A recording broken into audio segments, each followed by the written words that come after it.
Innovation is a necessity for any organisation that wants to keep up in our fast-paced world.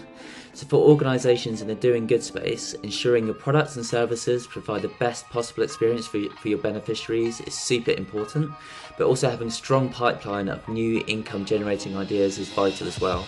So today I'll talk through why having an innovation strategy is so important and how to go about it. My name is Louis Childs. I'm an innovation lead at Prostate Cancer UK. I've got about 9 years experience in the charity sector. If you have any questions about what I taught through today, please do pop them down in the comments.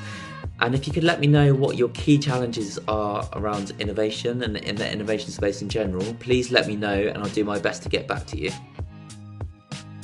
Before we crack on, I just want to make sure we're on the same page and actually define what innovation is.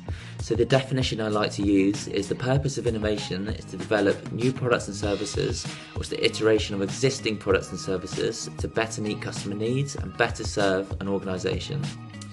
However, I will say that the definition of innovation you use could actually depend on your innovation strategy. So what's an innovation strategy?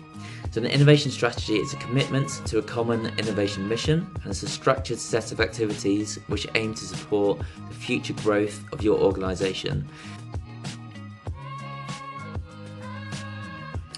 So now that we're on the same page regarding what innovation is, what an innovation strategy is, why do we actually need one and why is it important? So I can boil it down to 3 key reasons. Number 1 is to ensure that innovation ladders up to your organisational strategy. So this will really help you avoid those conflicting priorities that you can bump up against when you work in innovation. It will enable you to articulate to your executives and directors how innovation will actually help the organisation meet their strategic objectives. It will help your directors then start to see innovation as a key driver or key enabler of driving their strategy forwards. Number 2 is it will help you get buy-in from stakeholders across the whole charity or business. So talking frankly, we all know that innovation can be a frustrating pursuit, but a distinction that I really like to make is that on the whole, everyone wants innovation, right? Everyone wants innovation to succeed, but what your job to do with this innovation strategy is to make that path super clear so everyone is pointing in the right direction. The third reason is that will make decision making a lot easier. So innovation requires a lot of trade-off decisions, and the word innovation can be a very loaded term in certain organisations. So we all know that it comes with tons of methodologies like agile, design thinking, and processes like design sprints and lean startup. The list goes on. But without that common innovation mission and without those structured activities, which will be within your innovation strategy, you won't know which ones are the most beneficial to your organisation. So that's a super important point, and that's a really, really important reason why we need an innovation strategy. So now that you know why you need an innovation strategy, I'm going to talk through how you actually go about it. So there are 5 key steps. The first one is gathering insight. The second one is alignment with stakeholders. The third one is co-creation. The fourth one is communicating your strategy. And the final one is measuring and adapting. So first of all, we'll start with gathering insight. So the first thing that you want to do is actually do an audit of innovation, and make sure you do these through the 4 key lenses. So the first one being capabilities. So that's what innovation skills and experience we actually have within the organisation. The second one is culture. So the famous Peter Drucker quote goes, "Culture eats strategy for breakfast." So in other words, you can have the perfect strategy, a brilliant bunch of innovators, but if you don't account for culture, it's totally pointless. The third one is strategy. So really get to grips with your organisational strategy, what your innovation strategy is if you have one. And the final lens is process. So an innovation process is the steps that you go through in order to innovate. So it will describe who does what when. And getting to grips with what actually happens at the moment is really important for creating a new process. And what you need to highlight are what's too long and any missing steps within that process. The second stage of creating your innovation strategy is to share those key findings from the innovation audit with those key stakeholders who are in charge of setting direction for your organisation. So that's obviously normally your execs, directors, could even be the chief exec or an innovation board if you've got one. So one of the key things you need to get out of that is the focus for innovation. So this can really be boiled down to the type of innovation that you actually want your organisation to pursue. So I like to use what's known as the innovation ambition matrix for this. It can probably pop up on the screen. If not, I'll put a link to it below. But it's just a great way to visualize what type of innovation you want to pursue. So along the x-axis is time and y-axis is impact. And really there's 3 types of innovation within this. The first one is core or incremental innovation. So this is looking at your current portfolio of products and services and looking at how we can deliver more impact through them. The second one is adjacent innovation. This is the most common type of innovation in the charity sector perhaps. It can also be known as fast follow, but in a nutshell it's looking at what others are doing in the sector, looking at how that can be applied to your audiences and your organisation. And finally we have transformational innovation. So this is for charities, generally means that looking at those breakthroughs, which means meeting customer needs which are more unique, it means creating things for markets which might not even exist yet. So if you get one thing out of that meeting, make sure it's alignment on where the organisation is focusing on the next 3 years. Where would those execs and those key stakeholders place themselves on this ambition matrix? The third stage of creating your innovation strategy is known as co-creation. So this is your chance to share those findings from your innovation audit, get their thoughts on them, and you also want to create a workable innovation process to ensure that your innovation efforts are reaching the right people at the right time and they're getting their input and they're contributing when they actually need to.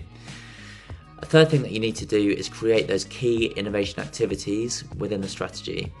So it really depends on your organisation and on obviously the innovation ambition, but some examples of these are things like creating a community of practice, actually doing innovation training, creating an innovation fund, doing a set number of design challenges with sprints. It could be open innovation. The possibilities are endless, but what you want to do is make sure that you co-create these with the right people to make sure that your innovation activities have the best chance of succeeding.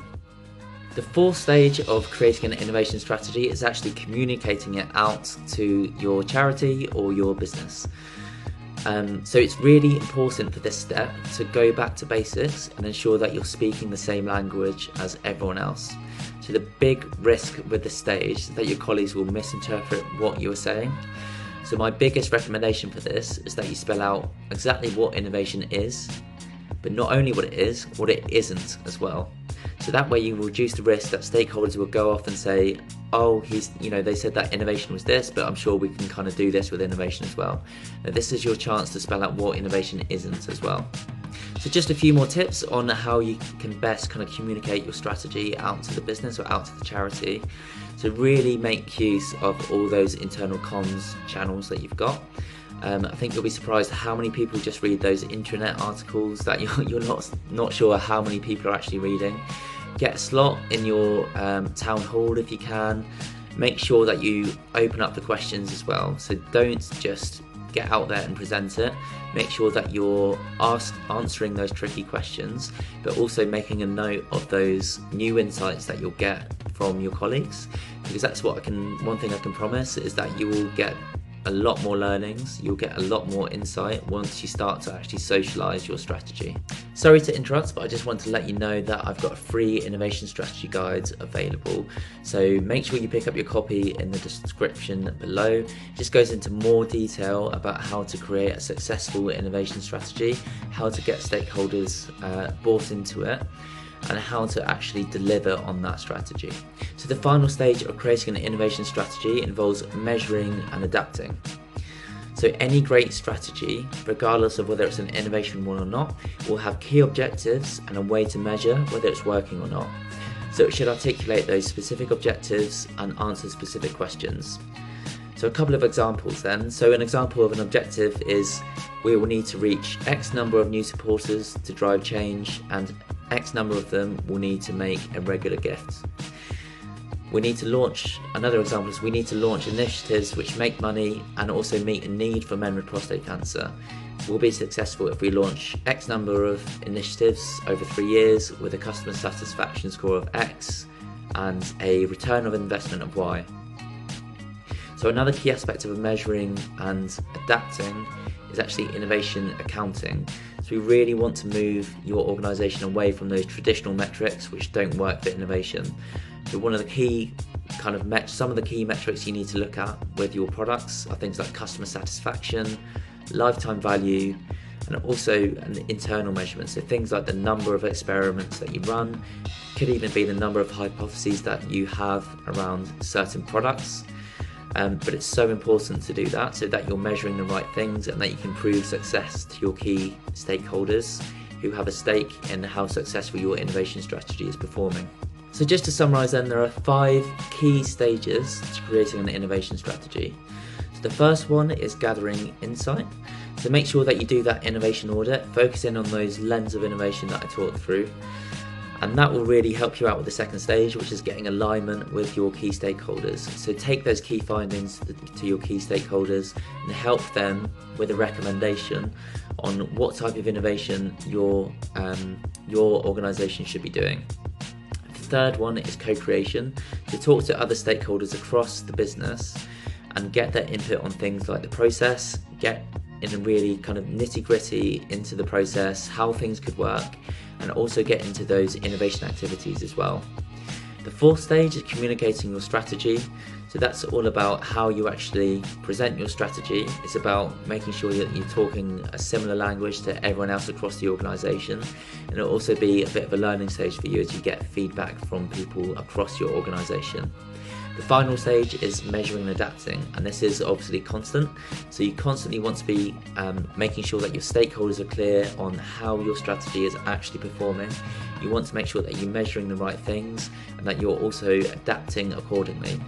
So that innovation strategy is not a document that will gather dust. It's something that will change regularly, and you will have to change those innovation activities. You will have to change that process on a regular basis, and make sure you have those meetings in the diary and those key kind of points in your calendar to make sure that that's actually happening.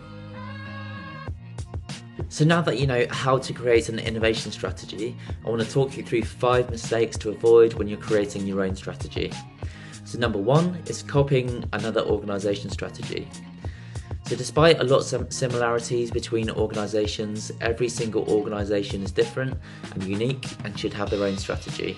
So one of the difficulties for charities is that you may need to adapt your innovation methodologies and processes to make sure that they work for you.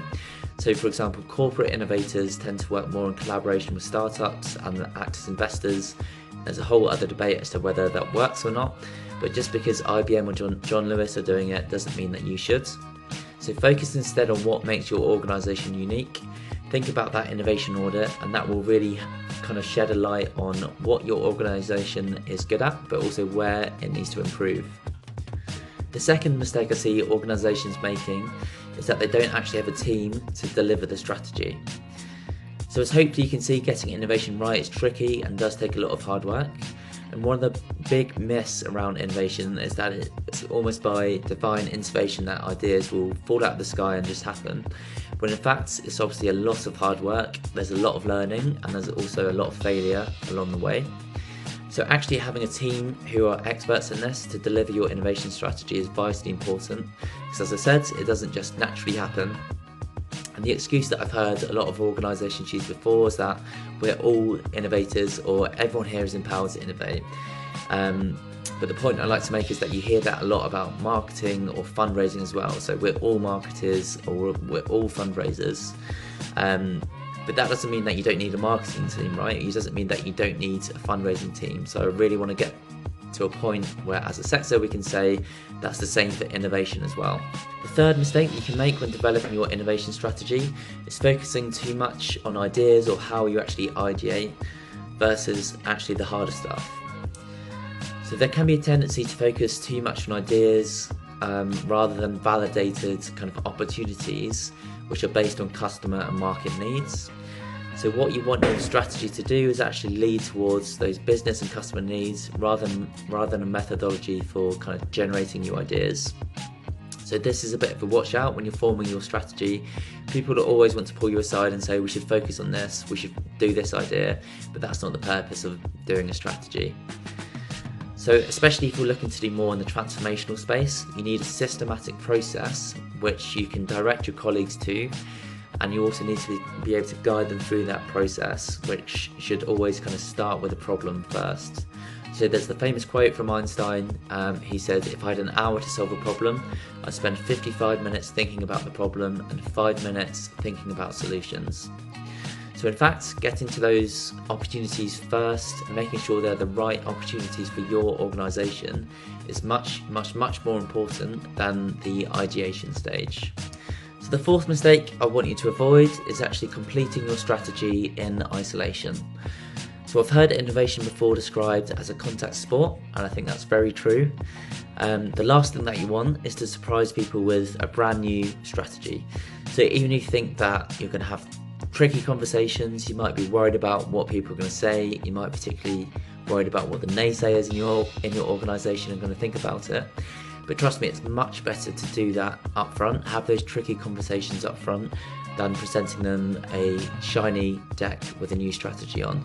You really need to address those concerns up front, and that will really help you deliver more innovation for your organisation. So the fifth mistake I want you to avoid is focusing solely on one type of innovation. So for example, transformational innovation is hard, it takes a long time, especially if your organisation is quite new to innovation. So with this, there's lots of failures along the way. If your organisation isn't used to failing, isn't used to experimenting a lot, it's going to be really challenging. And worst comes to worst, your key stakeholders are going to start questioning you, start to question the innovation, start to question your strategy, the process, everything, and it could be a shortcut to getting a P45. So having said that, I wouldn't necessarily encourage you just to solely focus on core or adjacent innovation either. So this is because you really want to have the right processes, culture of innovation things set up. So the danger with just focusing on those early kind of stages of innovation in terms of core and adjacent is that you tend to use models like employee suggestions and things like that, but really you want to get your employees in the habit of focusing on those challenges first, focusing on problems, focusing on opportunities rather than just ideas. So ideally throughout a year you'll have a number of different opportunities you're focusing on, and you'll be able to have those different opportunities at different stages, and that will really help you spread the risk. So to summarise, there are 5 mistakes I want you to avoid when you're creating your innovation strategy. So the first one is don't copy another organisational strategy. Every organisation is unique. It's really important that you develop your own strategy. The second one is not having an actual team, an innovation team of experts to actually deliver the strategy. The third one is completing a strategy in isolation. It's really important that you get as many stakeholders on board as is possible. The fourth mistake I want you to avoid is focusing too much on the feedback that you get. So if you focus solely on employee suggestions, then you'll get quite self-serving ideas, and that overall isn't going to help you reach your business needs and deliver your innovation strategy. The fifth mistake I want you to avoid is solely focusing on one type of innovation. It's really important to have lots of different types of innovation projects. You do want to focus in on and have that clarity on which one is the priority, but it's really important to have those different types of innovations at different stages to spread the risk. So I really hope you enjoyed watching this video. You can pick up a free guide on how to create an innovation strategy in the description below. But in the meantime, please let me know in the comments, are you creating an innovation strategy? What's your biggest innovation challenge or hurdle? And please let me know if you found this video helpful. So if you did like it, make sure you get your copy of that innovation strategy guide. Make sure you connect with me on LinkedIn as well. I post a lot of content there. And if you want to chat about anything I talked through today or anything to do with innovation, don't be shy, just drop me a message and I'll get back to you. But I just wanted to say a huge thank you again for watching, and if you like the video, please obviously like and subscribe as well. Thank you so much.